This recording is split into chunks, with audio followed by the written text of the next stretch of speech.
Bismillah, Assalamualaikum warahmatullahi wabarakatuh. Alhamdulillah, wassalatu wassalamu ala rasulillah wa ala alihi wa ashabihi wa man tabi'ahum bi ihsan ila yaumil qiyamah. Amma ba'du. Kelas 9 rahimani wa rahimakumullah. Melanjutkan tafsir surat At-Tolak, yang mana di pertemuan kemarin sudah diberitahu, sudah diterangkan tentang masa iddah, kemudian tentang waktunya dan hukumnya apabila dia rujuk kembali, dan hikmah apa yang ada dalam masa iddah tersebut, yaitu seorang suami dia bisa memikirkan kebaikan-kebaikan istrinya dan dia diharapkan untuk merujuknya kembali. Dan diantara sunnah dalam merujuk kembali kemarin sudah diterangkan juga bahwasanya dia mendatangkan 2 orang saksi. Itu sebagai sunnah ketika dia merujuknya. Dan ketika dia merujuk setelah masa iddah selesai, maka dia wajib mengulangi akadnya. Dan seorang wanita diberikan pilihan untuk menerima ataupun menolak ketika masa iddahnya telah selesai. Untuk menerima suaminya boleh, atau menolaknya dan dia menikah dengan laki-laki lain.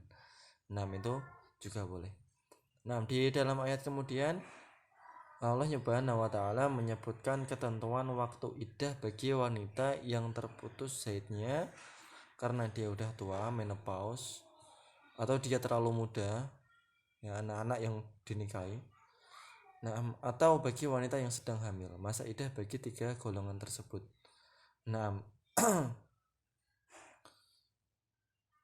Allah Subhanahu wa taala berfirman, alamat itu datanya ya, biar enggak banyak.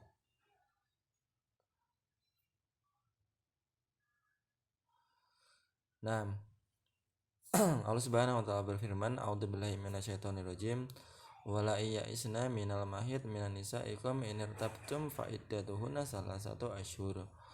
Dan wanita yang diceraikan karena dia dan dia telah berhenti haidnya karena usia. Sehingga kita ragu kapan mengetahui masa iddahnya, faidatuhunna salasatu asyhur, maka iddah mereka adalah 3 bulan.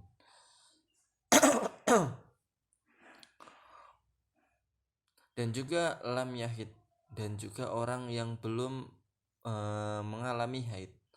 Seorang wanita yang dinikahi tapi dia belum haid, maka masa iddahnya juga sama 3 bulan. Apa ada? Ya Allah alam, mungkin sekarang enggak ada ya, karena Komnas HAM.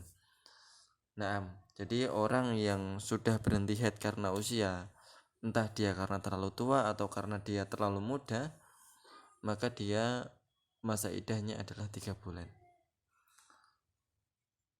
Walatul ahmalil ajalahunna ayyadna hamlahunna. Untuk wanita yang sedang hamil, maka masa iddahnya adalah sampai dia melahirkan. Amayatikillah yaj'alahu min amrihi yusra, dan barang siapa yang bertawakal dan bertakwa kepada Allah Subhanahu wa taala, maka Allah Subhanahu wa taala akan menjadikan baginya urusannya itu mudah ketika di dunia maupun di akhirat. Dzalika amrullahi anzalahu ilaikum, itu adalah perintah Allah Subhanahu wa taala. Tentang peraturan masa iddah itu adalah dari Allah Subhanahu wa taala. May yattaqillaha yukaffir anhu sayyi'atihi wa yu'dzim lahu ajra.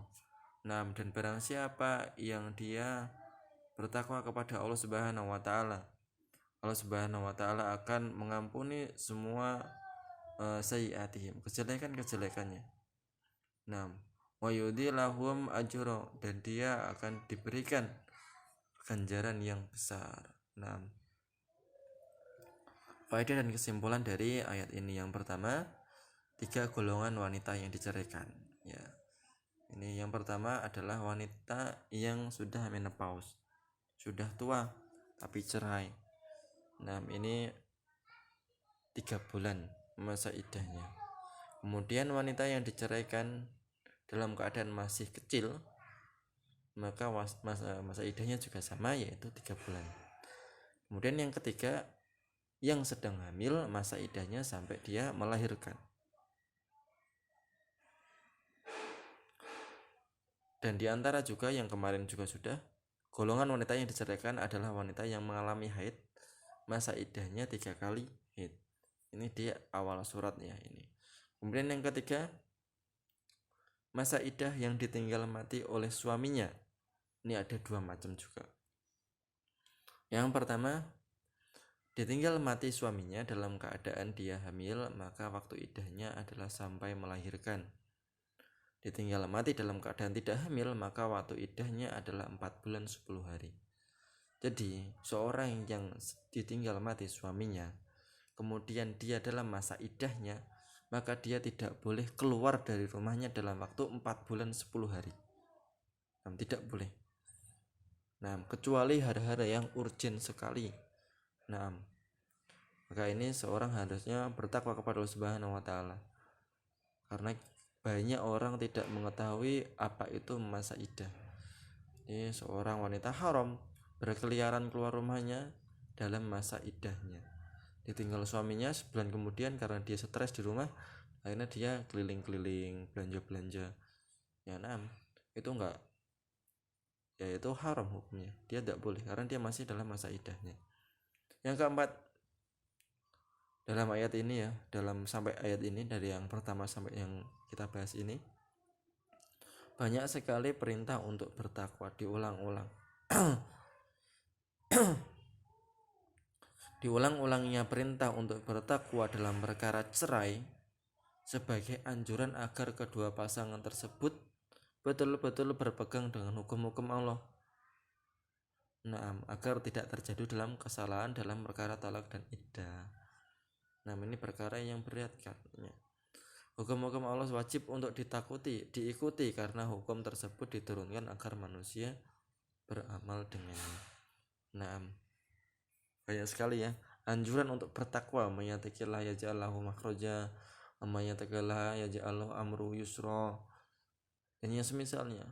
Di sini di ayat ini Allah Subhanahu wa taala memperingatkan baik suami maupun istri, karena perceraian itu perkara yang boleh dalam agama itu, tapi itu adalah perkara yang dibenci. Telah datang hadis ya seorang tentang setan yang dia berbangga karena telah menceraikan atau memisahkan kedua orang muslim dan muslimah. Merusak rumah tangga. Setan tersebut bangga sekali. Jadi walaupun ini perceraian dalam agama Islam itu boleh, tapi Allah Subhanahu wa taala lebih senang, Islam lebih senang bahwa pasangan tersebut tidak cerai. Makanya ada masa iddah untuk merenungkan, untuk melihat kebaikan-kebaikan pasangannya, dan untuk berikan kesempatan rujuk kembali tanpa harus adanya akad nikah lagi. Ayat selanjutnya ke-6 dan ke-7. Di ayat yang ke-6 dan yang ke-7 ini selesai dari tentang permasalahan tentang masa iddah. Kemudian di 6 dan ke-7 ini menyebutkan permasalahan dalam masalah tempat tinggal dan nafkah serta upah menyusui bagi wanita yang diceraikan.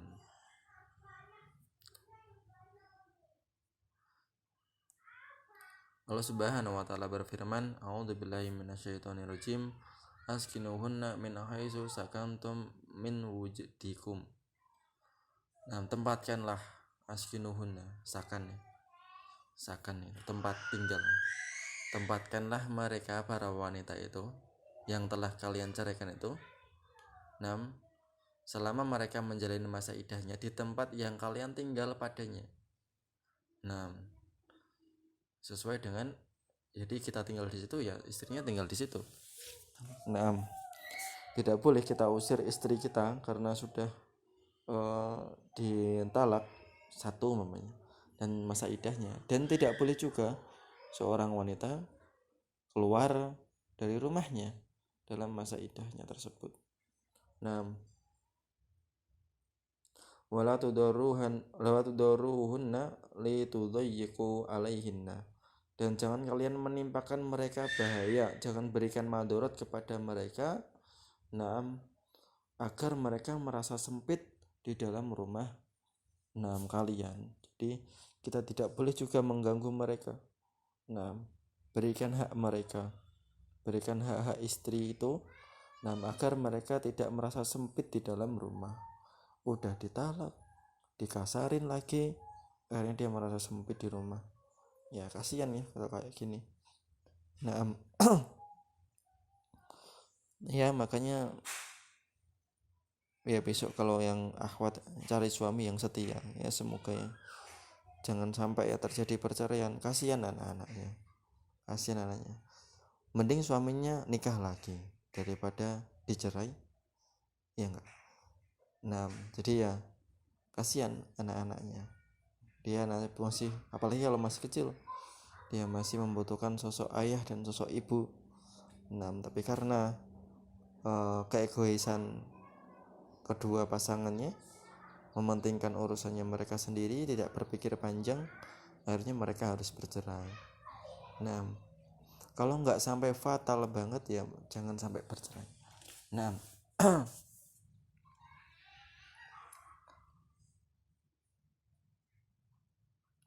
Wa in kunna ulati hamlin fa'anfiqu 'alaihinna hatta yada'na hamlahun.